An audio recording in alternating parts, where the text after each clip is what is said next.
आहे ते ईडीची सरकार आहे, एन्फोर्समेंट डायरेक्टरेटची सरकार आज महाराष्ट्रामध्ये पूर्ण ताकदीने एस्टॅब्लिश झालेली आहे। पूर्वी त्यांच्याकडे 2 सुपरवायझर्स होते, पण काम खूप मोठा होता, म्हणून आज एक नवीन तिसरा सुपरवायझर ऍड करण्यात आलेला आहे। आपल्याला हे वाटत असेल की महाराष्ट्राचे मुख्यमंत्री एकनाथ शिंदे साहेब आहे, उपमुख्यमंत्री देवेंद्र फडणवीस साहेब आहे आणि अजित पवार सुद्धा आता एक उपमुख्यमंत्री झालेले आहे। खऱ्या अर्थाने हे एन्फोर्समेंट डायरेक्टोरेटची सरकार आहे। या तिघांपेक्षा एक मोठा जो सगळा महाराष्ट्राला नाही सगळ्या देशामध्ये जे एक आतंक मचवलेला आहे ते एन्फोर्समेंट डायरेक्टोरेट। आणि मी का बोलतो हे याचा उत्तर मी माझ्या वतीने देणार नाही। मी अपेक्षा हे करणार आहे की भारतीय जनता पार्टीचे पंतप्रधान नरेंद्र मोदी साहेबांनी 4 दिवसापूर्वी आपल्या भाषणामध्ये राष्ट्रवादी काँग्रेसच्या संदर्भात काय बोलले होते। भारतीय जनता पार्टी किंवा राष्ट्रवादी काँग्रेस किंवा एकनाथ शिंदे साहेब विसरले असेल, पण महाराष्ट्राची जनता विसरणार नाही आणि कमीत कमी मी तर विसरणार नाही। आणि त्यांनी काय बोलले होते फक्त 4 दिवस पूर्वी ते आपल्याला एकदा ऐकू इच्छितो मी।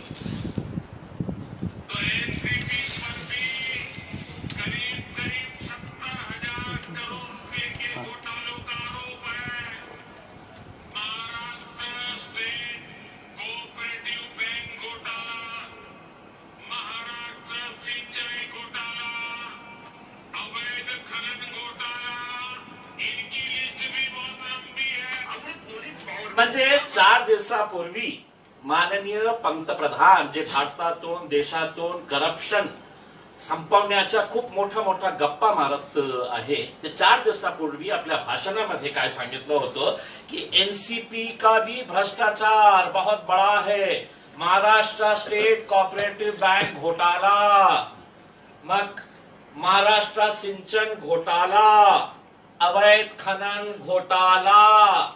आणि त्याच राष्ट्रवादीचे संपूर्ण राष्ट्रवादी जे 70,000 कोटी त्यांनी सांगितले आकडा 70,000 कोटी रुपयेचे ते सगळे राष्ट्रवादी काँग्रेसचे जे घोटाळा करणारे होते त्यांना आपण सामावून घेतलेले आहे। आणि दुसरं म्हणजे आता ज्यांच्यामुळे हे सगळं झालेलं आहे त्यांनी राष्ट्रवादीच्या बाबतीत काय बोलले होते हे तुम्ही विसरले असेल देवेंद्र फडणवीस साहेब। महाराष्ट्राची जनता विसरली नाही। आम्ही महाराष्ट्राची जनतेला आम्ही पुन्हा एकदा आठवण करून देतो की आपण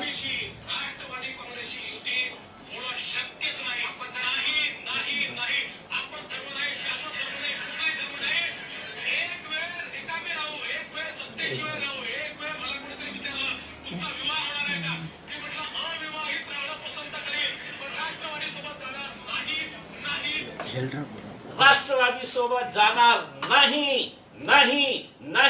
एक वेळ आली तर अविवाहित राहू, पण त्यांच्याशी विवाह करणार नाही।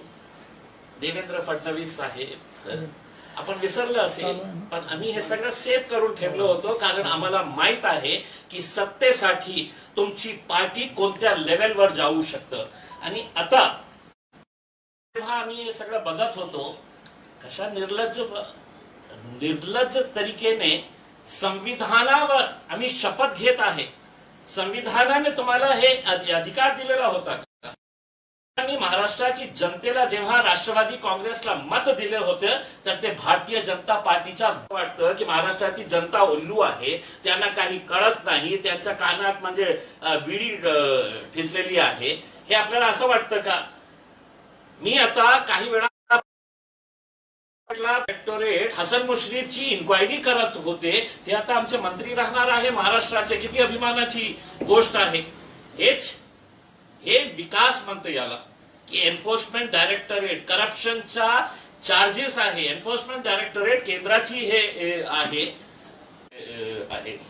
मला आज जे घडलेलं आहे महाराष्ट्रामध्ये, मी एक ट्वीट पण केलेलं आहे, no ethics, no morals, no values, काहीही राहिलेला नाही महाराष्ट्राच्या राजनीती मध्ये।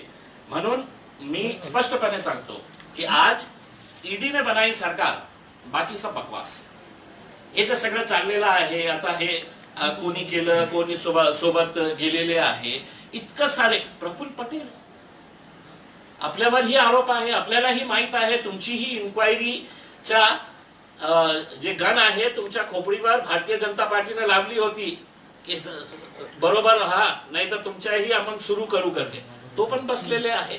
याच्यातून एक गोष्ट मला स्पष्टपणे सांगतो आणि मी पहिल्यांदाही सांगितलेले आहे की शरद पवार साहेब आणि पवार फॅमिलीची जी राजनीती असते, अजित पवारांनी काय सांगितलं होतं, मी तुम्हाला आता काय स्टॅम्प पेपरवर लिहून देऊ का, की ऍफिडेव्हिटवर लिहून देऊ का की मी एनसीपी सोबत राहतो. एनसीपीचा तुम्ही फोडले गेले. भारतीय जनता पार्टी फक्त सत्तेसाठी हे सगळं केलेले आहे. महाराष्ट्राची राजनीतीमध्ये इतका घाणेरडा प्रकार मला नाही वाटतं की देशात कोणत्याही राज्यामध्ये दिसलं असेल जे आज आपल्याला महाराष्ट्राला बघावं लागत आहे. दुसरं म्हणजे आम्ही MIM पार्टी, हेच सगळं राष्ट्रवादीचे नेते होते. MIM म्हणजे भारतीय जनता पार्टीची बी टीम हेच म्हणायचं ना, आता कुणी गेलेच आहे.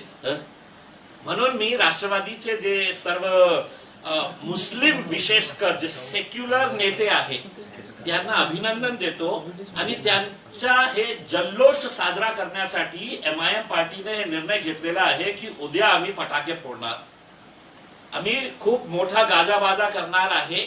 हे सगळं राष्ट्रवादीचे जे नेते जे आम्हाला सांगत होते की आपल्याला सेक्युलर पार्टी पाहिजे, MIM म्हणजे बी टीम आहे, तुम्हाला अभिनंदन देण्यासाठी आम्ही सर्व महाराष्ट्रभर तुमचं अभिनंदन करण्यासाठी फटाके फोडणार, साजरा करणार की तुम्ही आता सत्तेमध्ये आलेले आहे, सेक्युलर सरकार झालेली आहे. हे आम्ही जल्लोष उद्या साजरा करणार आहे संपूर्ण महाराष्ट्रामध्ये. एक खूप दुर्दैव मला असं वाटतं की महाराष्ट्राची राजनीतीमध्ये जे काही आपल्याला बघायला मिळत आहे, आणि मी जे 2 व्हिडिओज दाखवलेले आहे, माझी हात जोडून विनंती आहे देवेंद्र फडणवीस साहेब, आता लग्न केलेले आहे तुम्ही, या लग्नाच्या बाबतीत काहीतरी बोला. तुम्ही म्हटलं होतं की नाही नहीं नहीं नहीं जाएंगे, चले गए. मोदी साहब आपको भी एक सवाल का जवाब देना पड़ेगा. आप अपने आप की छवि ऐसी बनाते हैं कि आप देश के सबसे साफ सुथरे दूध के धुले हुए हैं, आप भ्रष्टाचार को खत्म करने के लिए निकले हुए हैं. लेकिन मोदी जी, ईमानदारी से कहता हूं, आपकी और आपकी पार्टी से भ्रष्ट नेता इस देश ने देखा नहीं होगा जिन्होंने देश के पूरे भ्रष्टाचारियों को अपने सर के ऊपर, अपने गोद के अंदर लाके बिठाया है, अपने मांडी के ऊपर लाके बिठाया है. आपने ही कहा था कि एनसीपी 70,000 करोड़ रुपए के घोटाले के अंदर शामिल है और घोटाले के नाम भी दिए थे आपने. अब आप मुझे बता दीजिएगा कि ये इंक्वायरी होगी या आप फाइल बंद कर डालेंगे क्योंकि आपके पास जो साबुन है उससे आपने सबको धो डाला है उसमें. तो जनता इतनी बेवकूफ नहीं है, जनता सब समझती है. आने वाले वक्त के अंदर ये पूरी ताकत लगाएंगे कि अब सत्ता में आने के लिए. लेकिन महाराष्ट्र की जनता एक तरीके से अब सब कुछ जान चुकी है, सब कुछ समझ चुकी है, और अब आने वाला वक्त ही बताएगा कि अगर 3 एक साथ मिलकर अगर आते हैं तो उनकी ताकत बड़ी होती है, या महाराष्ट्र की वो पुरोगामी जनता जिसने है तो महाराष्ट्र को बहुत विकसित होते हुए देखा, वो जनता जो महाराष्ट्र के अंदर छत्रपति शिवाजी महाराज, संभाजी महाराज, बाबा साहब अम्बेडकर, फुले शाहू को मानने वाली जनता है, वो किस तरह का रास्ता अख्तियार करती है, आने वाले चुनाव के वक्त में आपको साफ नजर आएगा.